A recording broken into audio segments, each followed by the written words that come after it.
72-ാം ദിവസം അർജുൻ്റെ ലോറി കണ്ടെത്തി. ക്യാബിനിൽ നിന്ന് മൃതദേഹ അവശിഷ്ടങ്ങൾ ലഭിച്ചതായി അറിയുന്നു. മണ്ണിടിച്ചിലിൽ കാണാതായ കോഴിക്കോട് കണ്ണാടിക്കൽ സ്വദേശി അർജുൻ്റെ ലോറി കണ്ടെത്തി. ലോറിയുടെ ക്യാബിനിൽ നിന്ന് അർജുൻ്റെ മൃതദേഹ അവശിഷ്ടങ്ങൾ ലഭിച്ചതായി അറിയുന്നു. ഗംഗാവലി പുഴയിൽ ഡ്രജർ ഉപയോഗിച്ച് നടത്തിയ തിരച്ചിലിലാണ് അർജുൻ്റെ ലോറി കണ്ടെത്തിയത്. ലോറി തൻ്റേതാണെന്ന് ഉടമം മനാഫ് തിരിച്ചറിഞ്ഞു. ജൂലൈ 16-ന് ഉണ്ടായ മണ്ണിടിച്ചിലിൽ അർജുൻ ഓടിച്ചിരുന്ന ലോറി ഉൾപ്പെടെ കാണാതായിരുന്നു. തുടർന്ന് മുങ്ങൽ വിദഗ്ധർ ഈശ്വരൻ മാൽപ്പയുടെ നേതൃത്വത്തിലുള്ള സംഘം തിരച്ചിലിന് ഇറങ്ങിയിരുന്നുവെങ്കിലും ഒന്നും കണ്ടെത്താനായില്ല. DNA പരിശോധന നടത്തി മൃതദേഹം ഔദ്യോഗികമായി ആരുടേതാണെന്ന് സ്ഥിരീകരിക്കണം. അർജുൻ്റെ സഹോദരനിൽ നിന്ന് നേരത്തെ തന്നെ DNA സാമ്പിൾ ശേഖരിച്ചിട്ടുള്ളതായി പറയുന്നു. അർജുൻ്റെ കുടുംബത്തെ സംബന്ധിച്ചിടത്തോളം അർജുൻ തിരിച്ചു വരില്ലെന്ന് ഞങ്ങൾക്ക് ഉറപ്പായിരുന്നു. പക്ഷേ എന്തെങ്കിലും അവശേഷിച്ച് കണ്ടെത്തുക എന്നുള്ളതായിരുന്നു പ്രധാനം. എല്ലാവർക്കുമുള്ള ഉത്തരം ഇതോടെ ലഭിച്ചു എന്ന് അർജുനൻ്റെ സഹോദരി ഭർത്താവ് ജിതിൻ പറഞ്ഞു. ലോറി കരയിലേക്ക് നീക്കിക്കൊണ്ട് ഇരിക്കുകയാണ്. മണ്ണിടിച്ചിലിന് ശേഷം അർജുൻ്റെ ലോറി കണ്ടെത്തിയതായി വലിയ വിവാദങ്ങൾ ഉണ്ടായതാണ്. ഒരുപാട് പേർ ഇതിനായി കഠിനാധ്വാനം ചെയ്തിട്ടുണ്ട്. തുടക്കം മുതലേ പല പ്രശ്നങ്ങൾ നേരിടേണ്ടി വന്നിട്ടുള്ളത്. ഇപ്പോഴാണ് അവസാനം ലോറി കണ്ടുപിടിക്കാൻ കഴിഞ്ഞത്. PV അൻവർ കടുത്ത നിലപാട് സ്വീകരിക്കാൻ നീക്കം നടത്തുന്നതായി അഭ്യൂഹങ്ങൾ. PV Anwar MLA, ADGP Ajith Kumar, P Sasi, Sujith Das എന്നിവർക്കെതിരെ മുഖ്യമന്ത്രിക്കും പാർട്ടി സെക്രട്ടറിക്കും രേഖാമൂലം പരാതി നൽകിയിട്ട് യാതൊരു നടപടിയും ഉണ്ടായിട്ടില്ല. മാത്രമല്ല, പരാതിക്ക് വിധേയരായവരെ സംരക്ഷിക്കുന്ന നിലപാടാണ് മുഖ്യമന്ത്രി സ്വീകരിച്ചത്. പാർട്ടിയും അതുതന്നെയാണ് സ്വീകരിച്ചത്. PV അൻവർ പരാതി നൽകിയതിന് മുമ്പ് തന്നെ ചാനലുകളിലൂടെ ഈ വിവരങ്ങൾ മുഴുവൻ വിളിച്ചു പറഞ്ഞതും സംഭവം വഷളാക്കിയതും CPM-ഉം നേതാക്കളും കടുത്ത അതൃപ്തിയിലാണ്. മുഖ്യമന്ത്രിയും PV അൻവറിനെ കൈവിടുകയാണ് ഉണ്ടായത്. കോൺഗ്രസ് പശ്ചാത്തലത്തിൽ നിന്ന് വന്നയാളാണ് PV അൻവർ എന്നാണ് മുഖ്യമന്ത്രി പറഞ്ഞത്. പരസ്യമായി പത്രസമ്മേളനത്തിൽ പറഞ്ഞത് PV അൻവറിനെ പിന്തുണയ്ക്കുന്നവർക്കും കടുത്ത വിയോജിപ്പാണ് ഇടയാക്കാൻ ഉണ്ടായത്. ഇപ്പോൾ തന്നെ നിലമ്പൂരിലെ ലീഗ് ജില്ലാ നേതൃത്വം അൻവറിനെ സ്വാഗതം ചെയ്തു കഴിഞ്ഞു. തീരെ നിക്കക്കള്ളിയില്ലാതായി വരികയാണെങ്കിൽ അൻവറിനോടൊപ്പം 2 പ്രമുഖരും കൂടെ പോകുമെന്നാണ് അഭ്യൂഹങ്ങൾ പരത്തുന്നത്.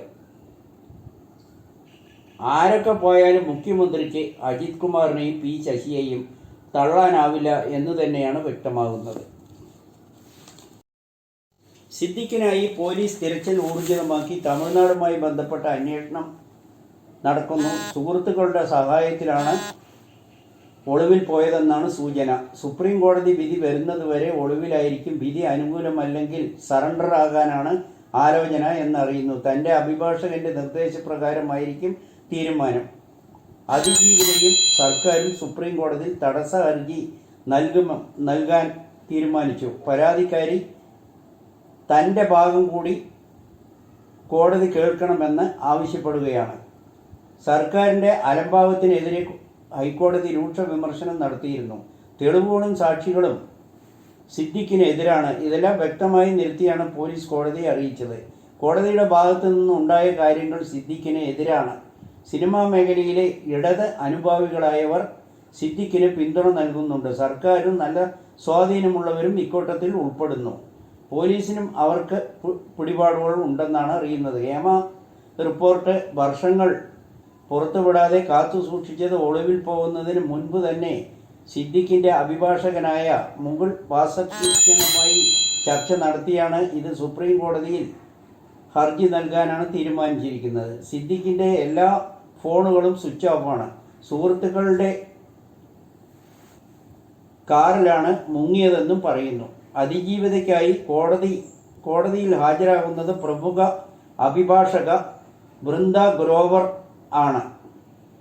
സിദ്ദിഖിനെ എതിരായാണ് തെളിവുകളും സാക്ഷികളും എന്നാണ് അറിയാൻ കഴിയുന്നത്. ലൈംഗിക അതിക്രമ കേസിൽ ഇടവേള ബാബു അറസ്റ്റിലായി. ലൈംഗിക അതിക്രമ കേസിൽ നടൻ ഇടവേള ബാബുവിനെ അറസ്റ്റ് ചെയ്ത് പ്രത്യേക അന്വേഷണ സംഘത്തിൻ്റെ 3 മണിക്കൂർ നീണ്ടുനിന്ന ചോദ്യം ചെയ്യലിന് ശേഷമാണ് അറസ്റ്റ് രേഖപ്പെടുത്തിയത്. പ്രത്യേക അന്വേഷണ സംഘം ആവശ്യപ്പെട്ട പ്രകാരം ഇന്ന് രാവിലെ 10 മണിക്ക് ഇടവേള ബാബു ചോദ്യം ചെയ്യലിന് ഹാജരായിരുന്നു. മുൻകൂർ ജാമ്യം ഉള്ളതിനാൽ ചോദ്യം ചെയ്ത് അറസ്റ്റ് ചെയ്ത് രേഖപ്പെടുത്തി വിട്ടയച്ചു. പ്രിൻസിപ്പൽ സെഷൻസ് കോടതിയാണ് മുൻകൂർ ജാമ്യം നേരത്തെ അനുവദിച്ചിട്ടുള്ളത്. താരസംഘടനയായ അമ്മയിൽ അംഗത്വം വാഗ്ദാനം ചെയ്ത് ലൈംഗിക അതിക്രമം നടത്തിയെന്നാണ് ഇടവേള ബാബുവിന് എതിരെയുള്ള കേസ്.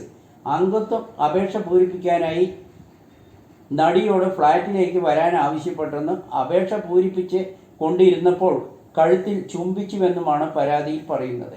ഇടവേള ബാബുവിന് എതിരായ പരാതികൾ നടിയുടെ രഹസ്യമൊഴി ആലുവ ജുഡീഷ്യൽ 1ാം ക്ലാസ് മജിസ്ട്രേറ്റ് കോടതി 2 നേരത്തെ തന്നെ രേഖപ്പെടുത്തിയിരുന്നു. മലയാളത്തിലെ 4 നടന്മാരിൽ നിന്ന് ദുരനുഭവം ഉണ്ടായെന്നാണ് നടനും MLA-യുമായ മുകേഷ്, ജയസൂര്യ, മണിയംപിള്ള രാജു, ഇടവേള ബാബു എന്നിവരിൽ നിന്നാണ് ശാരീരികമായും വാക്കാലുമുള്ള അതിക്രമം നേരിട്ടതെന്ന് നടി പറയുന്നത്. Advocate Chandrashekhar, production controller Noble, Vichu എന്നിവരിൽ നിന്നും അതിക്രമം നേരിട്ടതായും നടി ആരോപിക്കുന്നു.